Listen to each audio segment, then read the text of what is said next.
Okay mga kababayan, Chris Ulo po at welcome back po ulit dito sa ating YouTube channel. Okay, nako. Sus Maria Josep, anong klaseng balita ito? Ang palala ng, palala ng, teka muna, nangati lang. Excuse na yan, ganun, nangangati. Siyempre, pag nangangati, dapat kamutin. Okay, ito.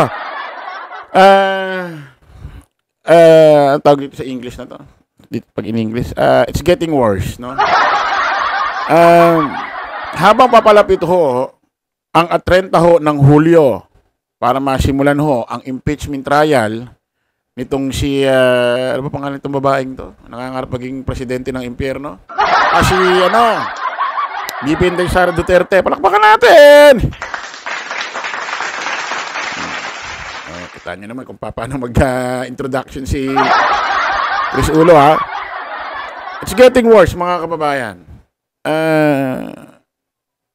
July 30 sisimulan yung impeachment trial ni BP Inday Sara Duterte, pero June pa lang, parang may mga pag-uusap-usapan na dyan. Parang sumulat na kasi ito si Chis Escudero. Si Senador Senate President Chis Escudero, na asawa ni Hart, na ex ni Jericho Rosales.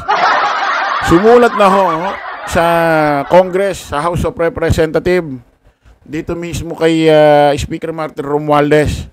Parang may sisimula na yata silang mga kung anong-anong topic. Nakaschedule na yata si June. Pero ang mismong impeachment trial, hindi ho nababago. Hindi lalagpas, hindi ho mapapaaga. July 30 pa rin, 2025. Doon ho sisimulan. Pa-August na. Pa-September na. Sabi ko nga siya, ba't di nyo nalang simulan ng December para masaya eh. Medyo palabas na yung mukha niya naman ni Jose Marichan sa FB niyan. July, August na. Bago ho dumating yan, nako, may nadadagdag na namang issue. Kasi alam niyo naman mga kababayan, napakarami yung lumalabas na mga ebidensya laban ho rito kay BP Inday Sara Duterte. Na magpapatunay na talagang yung mga confidential padyata ng OBP at DepEd, kung saan-saan ho napunta. Siya na ho yung pinaka-controversial na na pangalan ho ng tao na kung saan sinasabi ito raw yung may pinakamalaki na nakuwang parte ng confidential fund, yung Mary Grace Piatos, yung pinaghaluhong bake shop tsaka chichirya. Meron pa isang lalaki, kalimutan ko lang yung name. Tapos parang may Team Suka, may Team Mabantot, kung ano-ano mga apelido. Ngayon mga kababayan, nako, may lumabas na naman ito. Chel Diokno, Marian Rivera, sa confidential funds ni BP Sara, pinahanap. Anak ng Marian Rivera?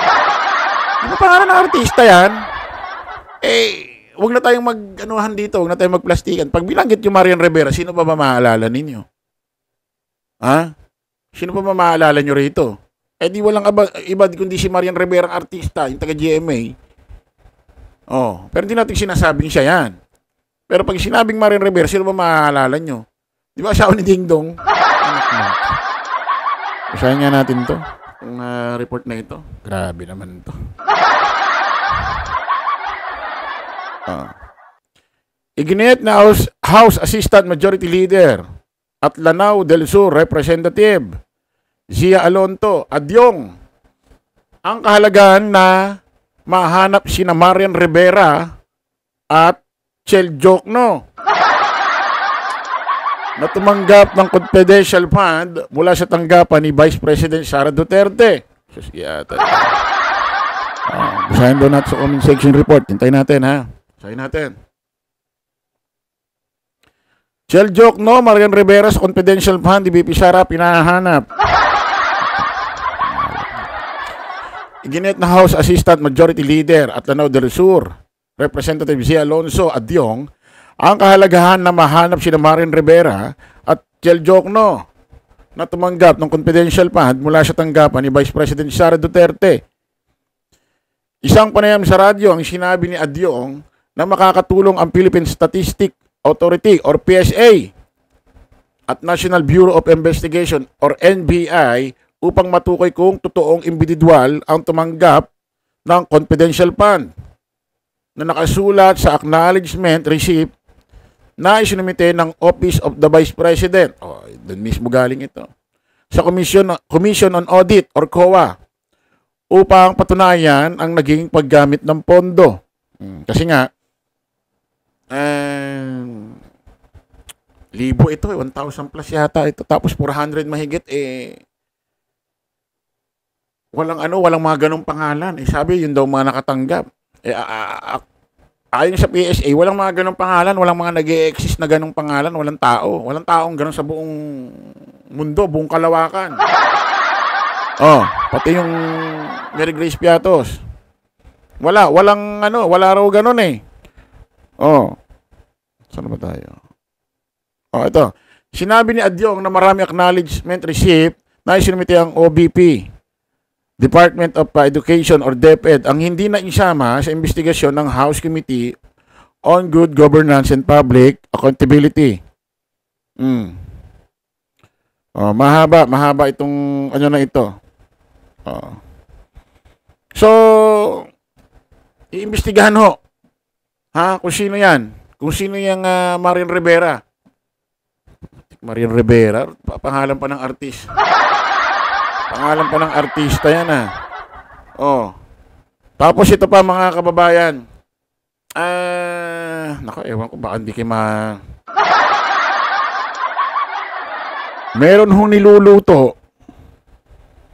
Ito hong si actually nakaraan pinost ito ni Nung nakaraan may niluluto itong si Kilala niyo ho ba itong director na Aso tuta ni Amy Mangusin? Ni Amy Mangusin ni Amy Duterte.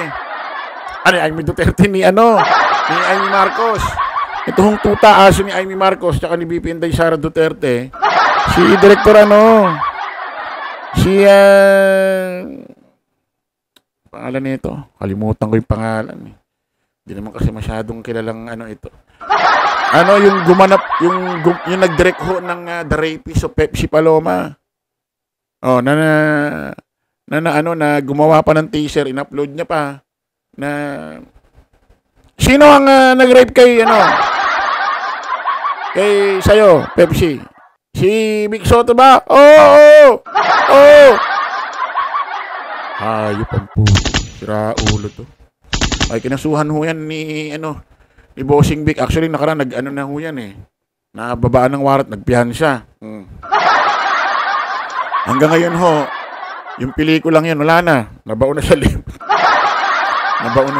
Hindi ba naman praning itong director na ito? Niluluto ho ito si Derek Daryl Yap. Ayan, Daryl Yap pala pangalan niya. Pinost niya nung nakaraan.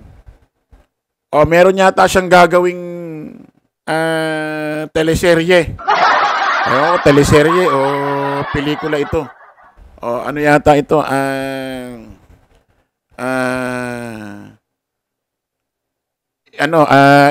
Presidente ng Impyerno, the movie. Anak ka ng putik ka. The Sara Inday, Vice President Sara Inday Duterte story. May pinosyo ito si Direk Daryl Yap. Kinontak niya si pangalan nito. Si Claudine Barreto. Nagaganap yata ho bilang Vice President Sara Duterte.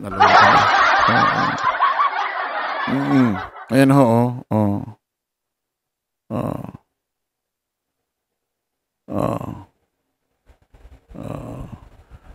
Sabi niya, Claudine, ready ka na ba maging Inday Sara? Sabi ni Daryl Yap. Sara forever, sabi ni Claudine. Sabi ni Claudine, OMG, I'm crying. Thank you, Direk. Sabi ni Claudine. Talaga magte-thank you to. Wala nang project to. Siyempre, malaking bagay sa kanya, income yan. Sabi ni Direk, love and miss you. Sabi ni Claudine, love you, Direk. Can't wait to work with you. Tapos may ganun-ganun pa. Para kunyari, DD-shit siya. Sabi ni Claudine, magpapagupit talaga ako. Sabi ni Claudine Barreto. Sabi ni Direk, kalma. Ha ha ha. Okay, pinakakalma kasi. Baka biglang magpagupit. Hindi matuloy. Di burilya. Putik, di bulilyasyo pa, di ba? Tingnan natin kung magkakaroon ho ng hindi ko alam kung pelikula ho ito, teleserye. Baka ito teleserye ni Direk Daryl Yap yung impeachment trial. Sige atay. Sino kaya gaganap na pag Claudine Barreto? Sino kaya gaganap na pangalan nito? Na asawa niya, si Man Scarpio. Sino kaya magandang gumanap? Wala bang plano mag-artista si pangalan yung artista sa PBA? PBA, nakalimutan ko. Yung PBA player doon, nakalimutan ko na. Oo. Yung yung namaril ba sa Laguna? Yung sinulatan niya after manapak ng mga player sa Lasal. Nakalimutan ko yung pangalan. Oo, wala bang plano mag-artista yon? Baka gustong gumanap na Man Scarpio. Yan. Pag na-involve si PBBM dyan sa istorya nga, Direk Daryl Yap, sino magandang gaganap na Bongbong Marcos? Na Pangulong Bongbong Marcos, sino kayo maganda gumanap? Kasi si Claudine ang bida Sino maganda? Meron ako sa Daryl Yap na gustong imungkahi. Gawin mong BBM, Pangulong Bongbong Marcos. Total, si Claudine naman ang Inday Sara. Ang gawin mo, Montulpo. Montulpo, mo. Ang gawin mong gumanap na Bongbong Marcos. Diba? Sabi ko siya. Okay, maraming salamat po mga kababayan. Kita-kita ulit tayo sa panibagong vlog live. Bye-bye po.